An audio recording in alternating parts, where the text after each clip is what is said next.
সবারই জানা ২৪ ঘন্টায় একদিন। পৃথিবী তার নিজ অক্ষরেখার চারদিকে ঘুরে আসতে সময় লাগে ২৪ ঘন্টা, অর্থাৎ ৮৬,৪০০ সেকেন্ড।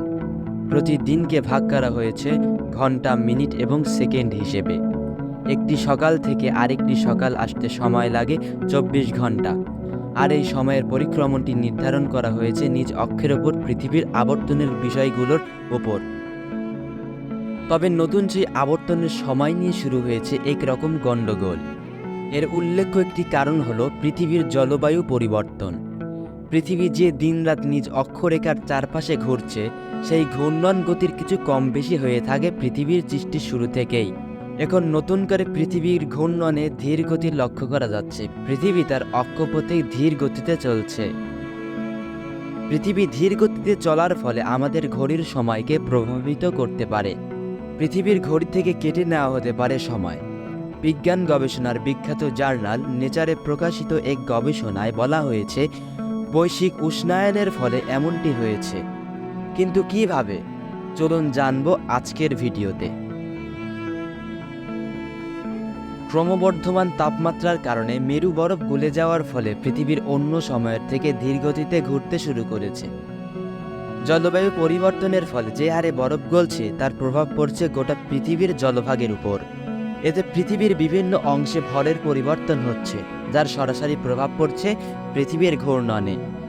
নিজ অক্ষের ওপর পৃথিবীর ঘূর্ণন স্বাভাবিক এর চেয়ে দ্রুত হলেও সূর্যের চারপাশের আবর্তন কিছুটা ধীর হচ্ছে। এতেই বদলে যেতে পারে আমাদের ঘড়ির সময়। বিশিষ্ট দার্শনিক ও বৈজ্ঞানিক ইমানুয়েল কান্ট অনেক আগে ভাগেই বলে গেছেন, জোয়ার ভাটার ধাক্কার কারণেই পৃথিবীর গতি কমছে।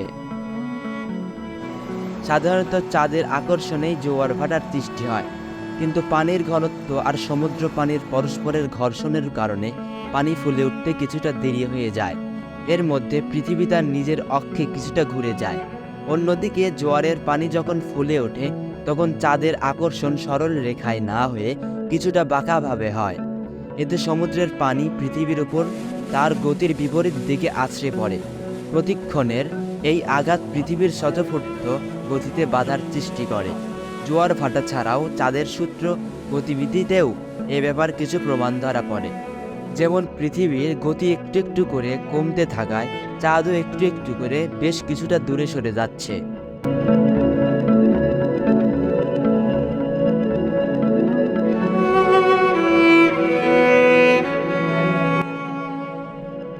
বিশ্বের টাইমকিপারদের ২০২৯ সালের মধ্যে আমাদের ঘড়ি থেকে একটি সেকেন্ড বিয়োগ করার কথা বিবেচনা করতে বাধ্য করতে পারে, যাকে নেগেটিভ লিপ সেকেন্ড বলা হয়।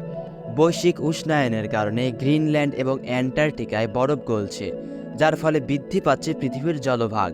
৩০ বছর আগের চেয়ে বর্তমানে বরফ গলছে ৫ ভাগ বেশি হারে। গবেষণা লেখক ডানক্যান এগিনিউ ক্যালিফোর্নিয়ার সান ডিয়েগো বিশ্ববিদ্যালয় এর স্ক্রিপ্ট ইনস্টিটিউট অব উষ্ণগ্রাফির একজন ভূপদার্থবিদ।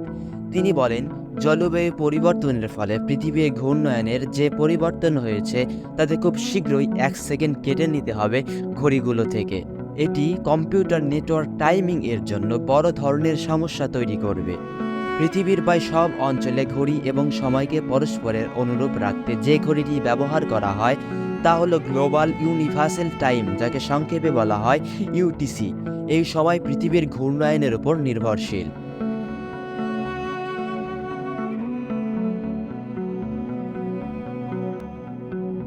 পৃথিবীর ঘূর্ণন যেহেতু ধ্রুব কোনো বিষয় নয়, তাই দিন এবং রাতের দৈর্ঘ্যও সমান থাকে না।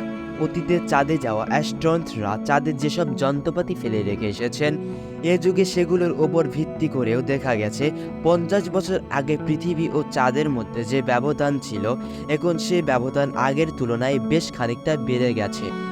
বিজ্ঞানীরা পরিমাপ করে দেখেছেন, প্রতি বছর চাঁদ ও পৃথিবী পরস্পরের কাছ থেকে প্রায় ৪ সেন্টিমিটার দূরে সরে যাচ্ছে।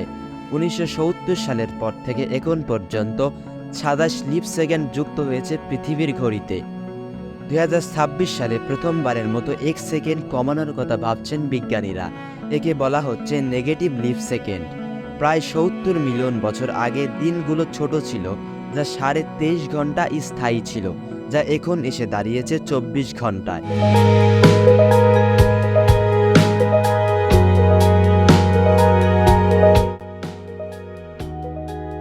পৃথিবীর ঘূর্ণন লক্ষ লক্ষ বছর ধরে ধীর হয়েছে এবং কখনো বেড়ে গিয়েছে, আবার কখনো কমে গিয়েছে।